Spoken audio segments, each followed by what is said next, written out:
Bonjour à tous et bienvenue dans ce cours de la séquence numéro 7, ce cours sur l'énergétique. Nous allons traiter de plusieurs choses aujourd'hui dans l'énergie, dans tout ce qui est puissance et on verra dans les rendements. Alors, il y aura beaucoup de formules qu'on traitera. En tout cas, tout sera expliqué. Je vous réfère bien sûr au lien en dessous sur le fichier que vous pouvez télécharger, le fichier vide, que je vous encourage à compléter en même temps que moi. Et on aura aussi des petites applications dans le cours.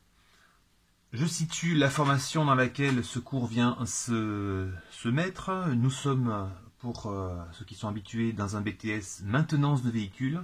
Évidemment, ceux qui ne sont pas dans cette formation pourront trouver l'une ou l'autre formule, explication, conversion qui sont nécessaires pour sa formation.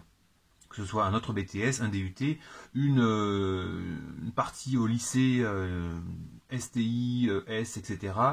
ou encore des licences ou autres écoles que je passe. Je vais tout de suite arriver sur la définition de l'énergie. On définit une énergie, donc première partie, premier point, 1.1, définition. On définit une énergie par tout ce qui permet d'effectuer un travail. Un travail, je vous rappelle que c'est un déplacement d'un objet, produire de la chaleur, de la lumière, un mouvement, etc. Évidemment, l'énergie peut se présenter sous différentes formes. On n'en verra pas la totalité, mais une bonne partie, tout ce qui est énergie thermique, mécanique, électrique, et on verra une partie de l'énergie chimique. On ne touchera pas à l'énergie électromagnétique ou encore, évidemment, l'énergie nucléaire. Les unités de mesure. On est au 1.2. Les unités de mesure pour l'énergie sera le joule. Donc les unités scientifiques internationales sont le joule pour l'énergie. Pour tout ce qui sera puissance, évidemment, ce sera le watt, même si on travaillera parfois en kilowatts ou encore en chevaux. On verra la conversion tout à l'heure. Les unités de mesure, ok, on peut avoir parfois dans certains exercices, alors pas pour nous, mais des calories. Alors les calories, l'unité c'est, pour 1 calorie, on a 485 joules. Et alors on parlera de wattheure régulièrement aussi. Alors, ça c'est plus facile à retenir. 1 wattheure, ce sera égal en joules à 3600, donc une joule par seconde, 3600 joules. Voilà. Alors, tout ce qui est transformation de l'énergie. Je vais afficher le document déjà complété sur l'écran. Vous voyez que vous avez différents types de... Alors, j'ai principalement axé sur l'automobile, évidemment, mais vous voyez que les noms des transformations seront pour l'une ou l'autre énergie.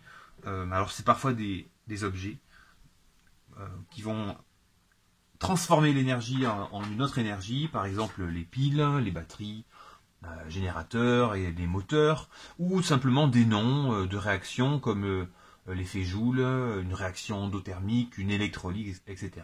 Rien à apprendre par cœur là-dedans, c'est juste à titre d'information. Et j'arrive à la page numéro 2.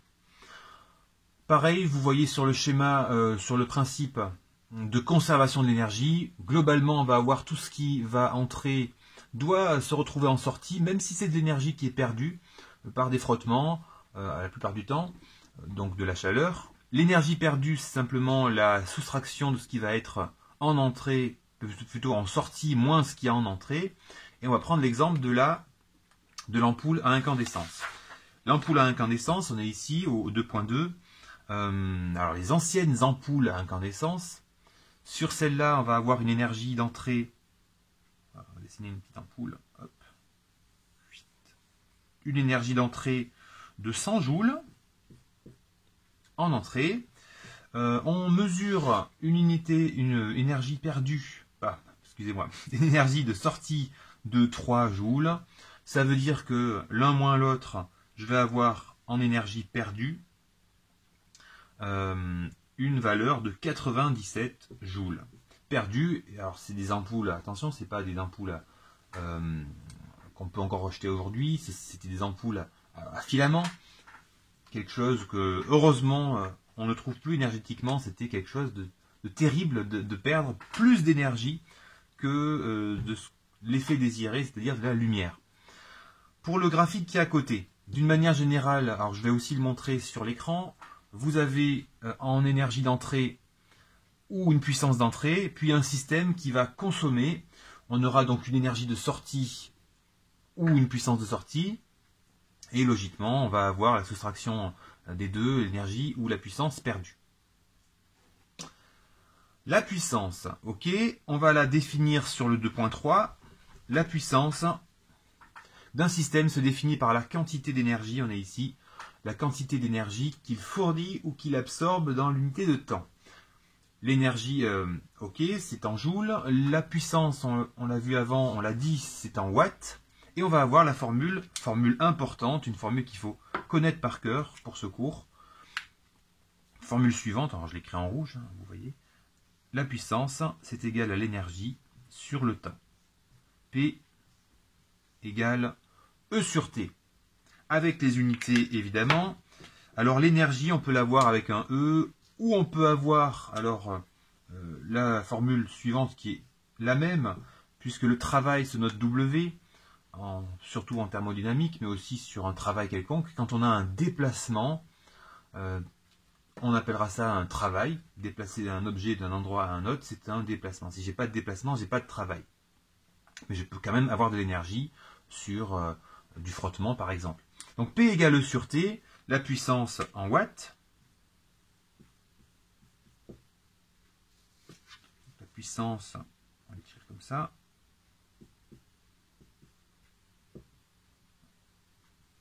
Est égale à l'énergie. On est toujours en joules. Divisé par le temps. Alors T minuscule, à ne pas confondre avec le T majuscule, la température. T minuscule, le temps en secondes. Toujours, toujours, toujours, et pas en d'autres unités. Si vous voulez chercher des watts, il faut absolument mettre des joules sur des secondes. Si vous voulez des kilowatts, vous pouvez faire des kilojoules sur des secondes, etc., etc. Mais il faut être cohérent. Vous ne pouvez pas mélanger et mettre des joules ici, des kilowatts ici, pour trouver des secondes, et vice-versa. La puissance, ok, s'exprime parfois dans une autre unité, c'est-à-dire le cheval.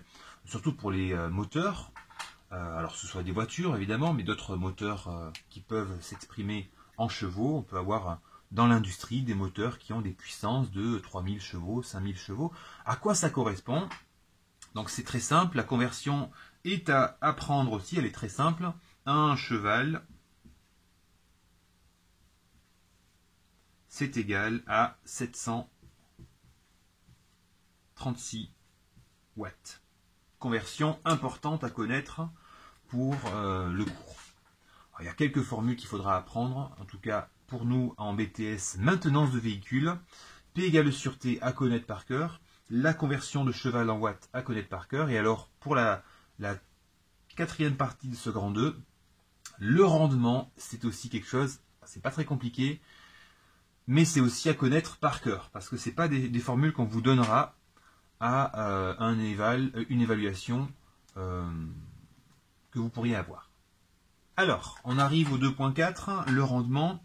Un rendement, c'est quoi? Eh bien, c'est le rapport entre l'énergie utile et l'énergie absorbée.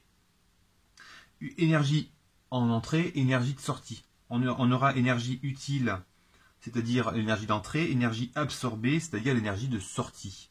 Les pertes sont dues en général au glissement, au frottement, au roulement, parfois au pivotement dans les liaisons, la déformation des pièces, etc. Donc le rendement, on va le définir avec une lettre grecque, ça s'appelle un état en grec. Alors on ne l'appelle pas état, on l'appellera rendement. Quand vous voyez ce signe, c'est le signe du rendement. Un rendement, c'est égal, et ce sera à entourer, en tout cas à écrire en rouge si vous voulez, une énergie de sortie sur une énergie d'entrée. Ça se mesure aussi grâce à la puissance. On peut avoir une puissance de sortie sur une puissance d'entrée. Puisque c'est un rapport, c'est une valeur sans unité. Un rendement, c'est pas un chiffre qu'on va avoir en watts ou en joules, c'est une valeur sans unité. Si c'est la sortie sur l'entrée, on aura toujours une valeur plus petite sur une valeur plus grande. Sauf si vous êtes producteur d'énergie, là votre rendement doit être supérieur à 1. Si vous produisez de l'énergie, par exemple une centrale nucléaire, on va mettre de l'énergie, elle va avoir un rendement, c'est-à-dire qu'en sortie, bon grosso modo, elle aura une valeur en sortie d'énergie supérieure à 1, parce que le but c'est d'injecter de l'énergie pour la faire tourner, et en sortie avoir plus d'énergie. Bon, nous sommes consommateurs d'énergie, un moteur thermique aura toujours un rendement inférieur à 1. On peut avoir des rendements égal à 1, par exemple, on verra sur le tableau en dessous, si vous avez un moteur, un radiateur électrique, il aura tout ce qu'il va produire, ce sera de la chaleur. Même si c'est de la perte d'énergie, la perte sera transformée en chaleur, donc votre rendement sera égal à 1, un rendement de 100%. Un rendement de 1, c'est un rendement de 100%. Attention, si vous avez plusieurs rendements, donc là on est sur la page suivante, page 3, si vous avez plusieurs rendements, le rendement total, d'accord? Imaginez le rendement total de plusieurs éléments.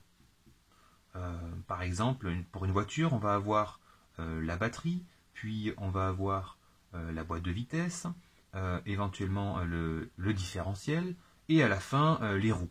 Eh bien, si vous avez plusieurs éléments, plusieurs rendements, le rendement de la batterie, on le verra sur l'exercice en bas de la page numéro 3, l'exercice sur la Zoé, on a plusieurs rendements. Eh bien, le rendement total entre l'entrée et tout à la fin, la sortie, donc la roue, sera, attention, la multiplication des rendements intermédiaires, etc.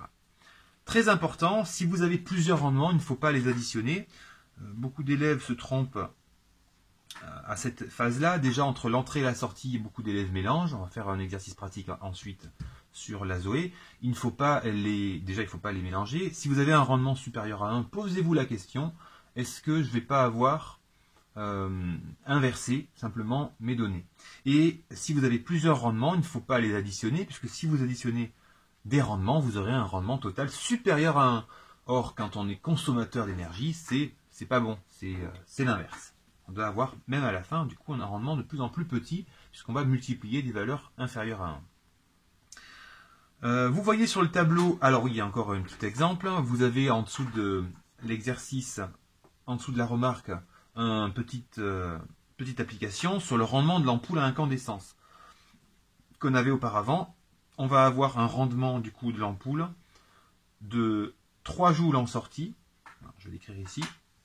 Le rendement qu'on cherche sera égal à l'énergie de sortie sur l'énergie d'entrée. Nous avions comme valeur 3 joules en sortie, 100 joules en entrée, donc on aura une valeur de 0,03 sans unité, ce qui correspond à 3%, donc on peut écrire ça aussi en pourcentage, 3% de rendement, ce qui est effectivement très faible sur ce problème. Dans le tableau suivant, vous voyez le rendement de plusieurs éléments. Alors vous pouvez le remplir sur votre fiche, c'est pas à connaître, c'est à titre d'information. Évidemment, si vous êtes aussi dans une formation automobile, c'est bien de connaître les rendements d'un moteur à explosion, d'un moteur électrique, d'un alternateur ou d'une batterie, par exemple. C'est bien de les connaître, c'est pas de trop. Le reste, c'est à titre informatif, mais sur ce tableau, les valeurs en automobile sont intéressantes à connaître. Pour un oral, tout simplement parce que vous pouvez avoir à justifier un chiffre par un rendement, en disant, ben oui, on a un rendement de 70% sur une batterie, donc c'est normal qu'on ait cette valeur.